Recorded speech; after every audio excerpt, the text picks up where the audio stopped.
Hi, Divine Friends. How are you? It's Danny Hughes here, and I wanted to talk a little bit about what's going on in the marketplace because it's been very volatile lately, and a lot of you have called in and said, what's going on? So I thought we'd put together a market note, which you can either read or watch as you're doing now. And we'll be doing this much more often, especially as things get volatile. As you can see, there's been some changes in your account, and we're going to talk about that too.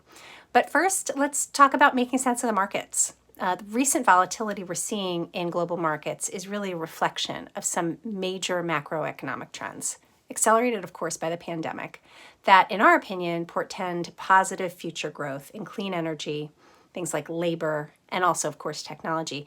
But first, we're really going to have to strap in and expect a bumpy ride. The economic effects of the pandemic are haunting global supply chains. They are slowing the supply of commodities like lumber, natural gas, for example, and increasing costs of almost every segment: raw materials, labor, manufacturing, energy, shipping, warehousing, trucking.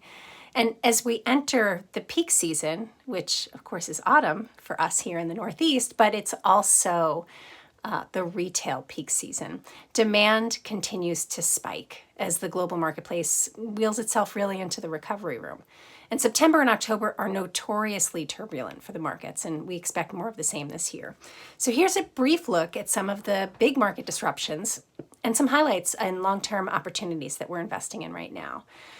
Let's talk about inflation and inflationary forces. And inflation, remember, is a measurement of the increase in prices over a period of time. And as inflation increases and prices rise, the purchasing powers of us as consumers declines.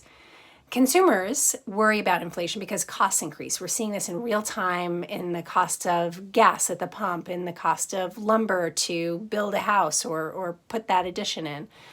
And of course, in the cost of food and the cost of labor.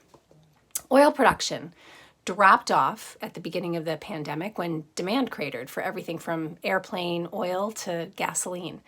And U.S. independent oil producers are really far more cautious now about cranking open their spigot every time prices inch up, thanks to a recent wave of bankruptcies. And oil production is going to continue to become more constrained because the world's largest economies have made transitioning to more renewable power a top priority. Energy production is down by about 2 million barrels a day in the course of last year. Prices for oil and natural gas have roughly doubled over the last year, and gasoline is up at about 50% on average. The September Consumer Price Index, which is the CPI, which you hear about all the time, it's one major gauge of inflation, and it showed that energy costs are up 25% from a year ago. Inflation is traditionally fought off by raising the interest rates, but this time around, higher prices have put central banks like the Fed between a rock and a hard place because raising interest rates might not be effective at the present time, given supply chain issues taking place across the globe and at this stage in the economic recovery.